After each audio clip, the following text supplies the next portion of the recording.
이번 이야기는 성실한 머슴이 부잣집 사위가 되는 이야기입니다. 오늘도 재미있게 봐주시면 감사하겠습니다. 옛날에 어느 마을에 부자가 살고 있었습니다.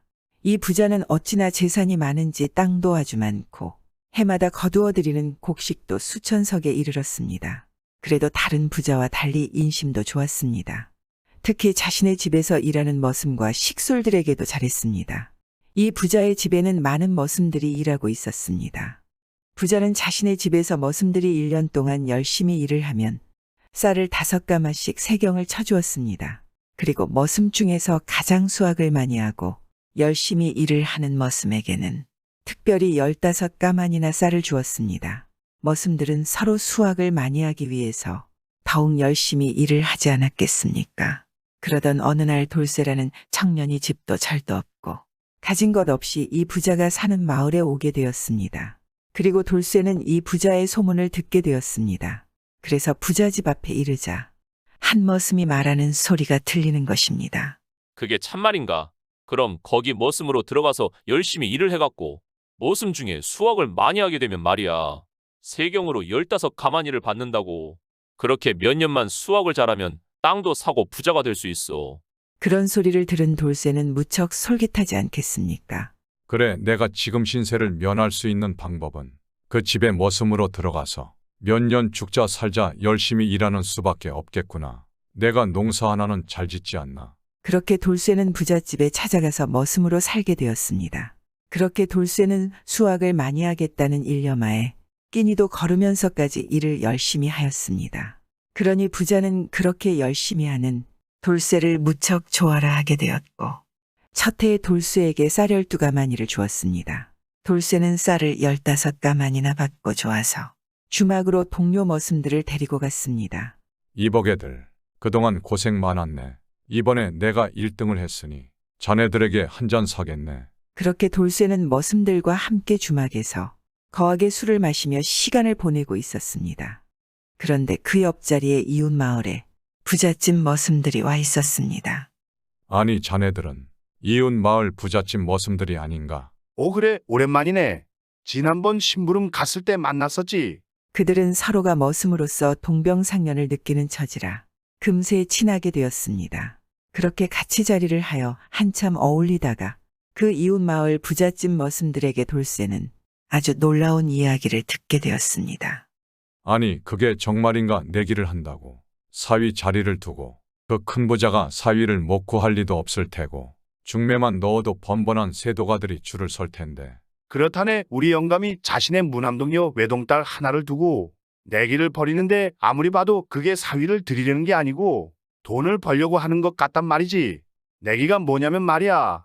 쌀 15가마를 부자 영감 앞에다 쌓아놓고 부자 영감에게 거짓말 얘기를 해서 그 부자 영감이 그렇지 그렇고 말고 소리가 안 나오게 얘기를 하는 사람은 사위를 삼겠다는 것이네. 그런데 만일 그렇지 그렇고 말고 하고 소리가 나오게 얘기를 계속하면 그 15가마니를 주고 그대로 가야 하고 말이네. 아니 그럼 거짓말을 그럴듯하게 하면 되는 것이 아닌가. 돌쇠가 이웃 마을 머슴들에게 이상하게 생각하며 물었습니다. 아니 그게 그러니까 말이 안 되는 내기란 말일세. 이 부자 영감이 암만 얘기를 잘한다고 해도 그냥 그렇지 그렇고 말고 하면 그만이니 말일세. 어찌 그렇지 그렇고 말고를 안 내게 할 수 있겠는가. 그러니 내게 응한 사람들이 다들 수많은 거짓말을 하여도 가져온 쌀을 다 잃고 가게 되었다네. 그 부자 영감은 그걸로 재미를 톡톡히 보고 그런단 말이지. 돌쇠는 아주 귀가 솔깃하였습니다. 그래, 마침 나에게 쌀 15가마니가 있는데 이것은 분명 하늘이 나에게 기회를 주신 것일 거야. 어차피 부자집 사위가 되고 색시를 얻는다면 쌀 15가마니가 문제인가? 돌쇠는 그렇게 생각을 하고 곰곰이 어떤 말을 해야 부자 영감이 그렇지 그렇고 말고 라는 말을 못하게 해야 할지 생각하지 않겠습니까? 며칠 후 돌쇠는 1년간 열심히 일해서 받은 쌀 15가마를 이웃마을 부잣집으로 가져갔습니다. 자네도 내기에 응하려고 온 겐가? 이웃 부자 영감이 물었습니다. 네, 정말로 그렇지 그렇고 말고 라는 말이 안 나오게 제가 말을 하면 저를 사위 삼으시는 거지요. 그러니 부자 영감이 고개를 끄덕이며 말했습니다. 그렇지 그렇고 말고 내가 약속은 반드시 지킴세. 좋습니다. 그럼 얘기를 하겠습니다요. 아니다 다를까. 부자 영감이 또 고개를 끄덕이며 그렇지 그렇고 말고 하였습니다.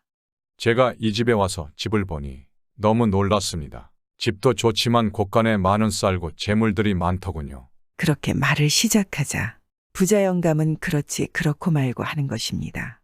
이렇게 돌쇠가 한마디 할 때마다 이 부자 영감은 그렇지 그렇고 말고 하는 것입니다.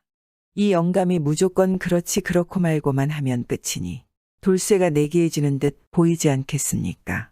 어르신, 제가 이 집을 여기저기 둘러보다가 마님의 방 근처를 갔는데 방문이 열려 있는 것입니다. 그렇지 그렇고 말고 그래서 방문 틈으로 아주 진귀한 폐물함이 있었습니다. 보아하니 쌀백가마 이상은 하는 귀한 폐물 같았습니다. 그렇지 그렇고 말고 그래서 누가 훔쳐가지 않을까 방문을 닫으려고 했습니다. 그런데 순간 돈에 눈이 멀어서 그걸 제가 훔쳤습니다. 그렇지 그렇고 말고 부자 영감은 낌새가 이상한지 목소리가 작아졌습니다.